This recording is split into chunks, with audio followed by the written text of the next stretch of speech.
এখন আমি যে ভিডিওটা বানাবো এটা হচ্ছিল যে কোয়ান্টাম সংখ্যা নিয়ে, বুঝছো? এর আগে জানতে হবে ছিল যে কোয়ান্টাম সংখ্যা কেন আসছে বা কোয়ান্টাম সংখ্যা কিসের অন্তর্ভুক্ত।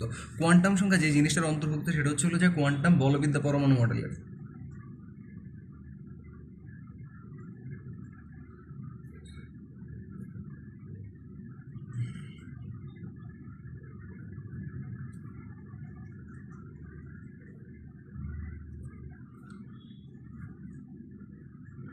দেখো, বিজ্ঞানীরা, তোমাকে আমি দুইটা মডেল দেখাইছি, একটা হচ্ছিল যে রাদারফোর্ড মডেল আর একটা হচ্ছিল যে বোর পরমাণু মডেল। এরপরও আরও বিভিন্ন মডেল আসা শুরু হইলো। পরবর্তীতে বিজ্ঞানীরা চিন্তা ভাবনা করলো যে এইভাবে যদি বিভিন্ন বিজ্ঞানী বিভিন্ন ধরনের মডেল দেওয়া শুরু করে তাহলে তো নিজেদের মধ্যে ক্ল্যাশ তৈরি হবে। ঠিক সেটা সমাধান করার জন্যই তারা হচ্ছিল যে একটা সমন্বিত একটা পরমাণু মডেল তৈরি করলো, যেটা হচ্ছিল যে সমন্বিতভাবে মতামত নিয়ে একটা পরমাণু মডেল তৈরি করলো, সেটা হচ্ছিল যে কোয়ান্টাম বলবিদ্যা পরমাণু মডেল। সেই মডেলটা কে কে অবদান রেখেছেন? বিজ্ঞানী রাদারফোর্ড রেখেছেন এখানে অবদান, বিজ্ঞানী নিলস বোর রেখেছেন, ডি ব্রগলি রেখেছেন, তারপর হচ্ছিল যে আর কে ডি ব্রগলি রেখেছেন, তারপরে স্ট্রোডিঞ্জার রেখেছেন। এই হচ্ছিল যে ওনাদের, বা হাইজেনবার্গের কথা বললে উনি হচ্ছিল যে অবদান রেখেছেন। এই কজন বিজ্ঞানী মিলে একটা কোয়ান্টাম মডেল আবিষ্কার করেন, একটা কোয়ান্টাম মডেল সমন্বিতভাবে তৈরি করেন, সেটা হচ্ছিল যে কোয়ান্টাম বলবিদ্যা পরমাণু মডেল হিসেবে পরিচিত। এখন কোয়ান্টাম বলবিদ্যা মডেলের কথা আনলে সবার প্রথমে যে জিনিসটা আসে সেটা হচ্ছিল যে কোয়ান্টাম সংখ্যা কাকে বলে।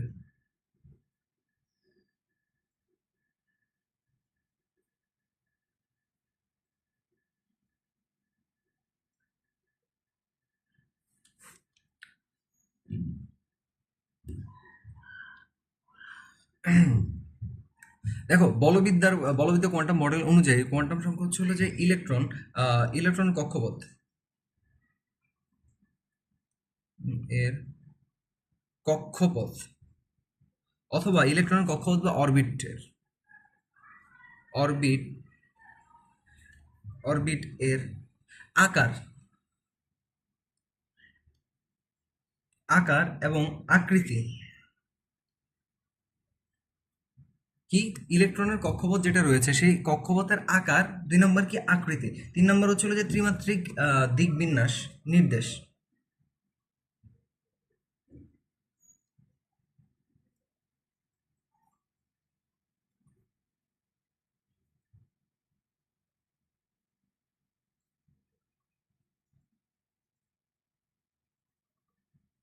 ত্রিমাত্রিক দিক বিন্যাস এবং ঘূর্ণন অক্ষ প্রকাশ,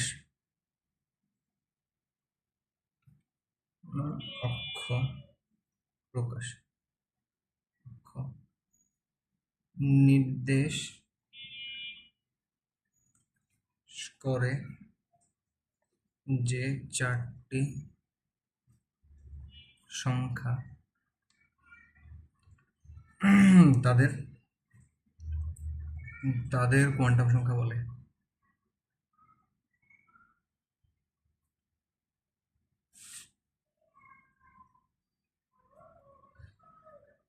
দেখো ভাইয়া, কি বলছে কোয়ান্টাম সংখ্যা কাকে বলে? কোয়ান্টাম সংখ্যা হচ্ছে যে নিউক্লিয়াসকে কেন্দ্র করে ইলেকট্রনের যে কক্ষপথগুলো রয়েছে না, বা অরবিটাল সংখ্যা বা অরবিট রয়েছে, সে অরবিটালগুলোর আকার, মানে হচ্ছিল যে কি রকম আকার হবে সে আকার সম্পর্কে ব্যাখ্যা, আকার সম্পর্কে যে একটা একটা জিনিস ব্যাখ্যা করে।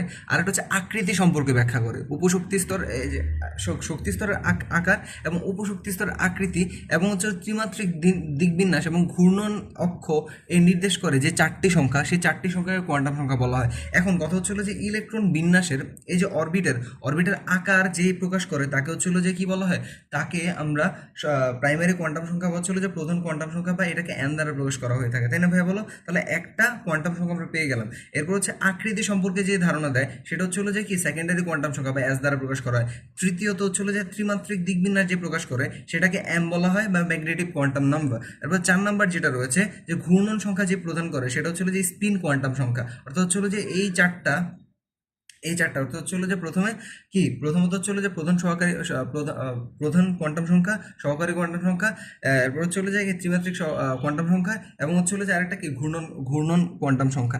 এই চারটা কোয়ান্টাম সংখ্যা যাদের দ্বারা ইলেকট্রন বিন্যাসের বিভিন্ন আকার, আকৃতি, ত্রিমাত্রিক বিন্যাস, অক্ষ নির্দেশ করে থাকে, এই চারটা সংখ্যাকে আমরা হচ্ছে যে কোয়ান্টাম সংখ্যা বলা হয়। এবং এই চারটা সংখ্যা নিয়ে আমরা বিস্তারিত আলোচনা করব পরবর্তী পেজে। চলো চলো আগানো যাক। প্রথমত আমরা যে কোয়ান্টাম সংখ্যাটা নিয়ে আলোচনা করব সেটার নাম হচ্ছিল যে প্রধান কোয়ান্টাম সংখ্যা।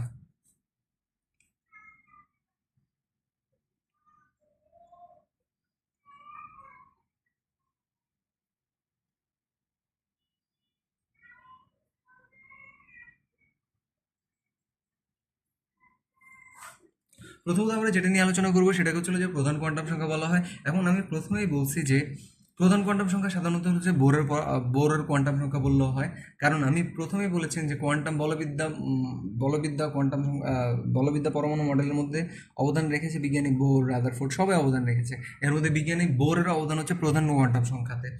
এখানে যদি আমরা বলা হয় তাহলে হচ্ছিল যে আহ, এই এই প্রধান কোয়ান্টাম সংখ্যা দিয়ে সাধারণত হচ্ছিল যে কক্ষপথের আকার, এবং এটাকে এম দ্বারা প্রকাশ করা হয়ে থাকে, এবং এটা দ্বারা হচ্ছিল যে কক্ষপথের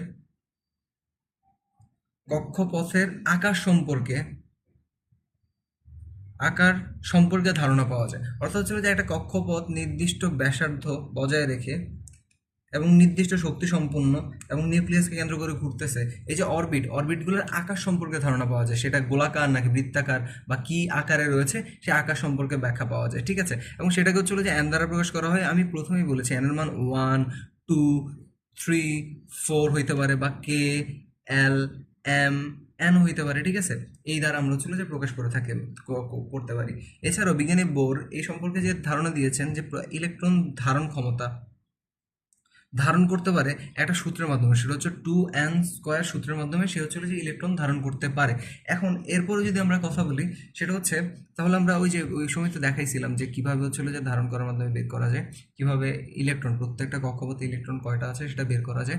এছাড়াও আমরা এই যে প্রধান কোয়ান্টাম সংখ্যার সাহায্যে আমরা ইলেকট্রনটা যে ঘুরতেছে সেই ইলেকট্রনটার কৌণিক ভরবেগ বের করতে পারি। mvr সমান হচ্ছিল যে nh/2π। এখন এই যে প্রধান কোয়ান্টাম সংখ্যা বিজ্ঞানী কে অবদান রাখছে বা কে হচ্ছিল যে আবিষ্কার করেছেন প্রধান কোয়ান্টাম সংখ্যা, বিজ্ঞানী বোর হচ্ছে আবিষ্কার করেছেন। সো এই হচ্ছে মোটামুটি কথাবার্তা যে প্রধান কোয়ান্টাম সংখ্যার মাধ্যমে কি প্রকাশ পায়। প্রধান কোয়ান্টাম সংখ্যার মাধ্যমে আমাদের যে অরবিট রয়েছে সেই অরবিটের আকার সম্পর্কে ধারণা পাওয়া যায়। 2 নম্বর, এটাকে এন দ্বারা প্রকাশ করা হয়। 3 নম্বর, বিজ্ঞানী বোর এটাকে আবিষ্কার করছে। 4 নম্বর হচ্ছে এইটার যে ইলেকট্রন বিন্যাস আকার সম্পর্কে ধারণা দেয়, একটা অরবিট কি আকারে হয়। 4 নম্বর হচ্ছে এন এর মান 1, 2, 3, 4 ইত্যাদি হতে পারে। এবং 5 নম্বর হচ্ছে কৌণিক ভরবেগ সম্পর্কে আমরা এখান থেকে ধারণা পেতে পারি। সো প্রধান কোয়ান্টাম সংখ্যা নিয়ে যত কথাবার্তা ছিল, আশা করি তোমাদের আর সমস্যা হবে না। পরবর্তীতে আমরা সহকারী কোয়ান্টাম সংখ্যা নিয়ে একটু পর আলোচনা করব।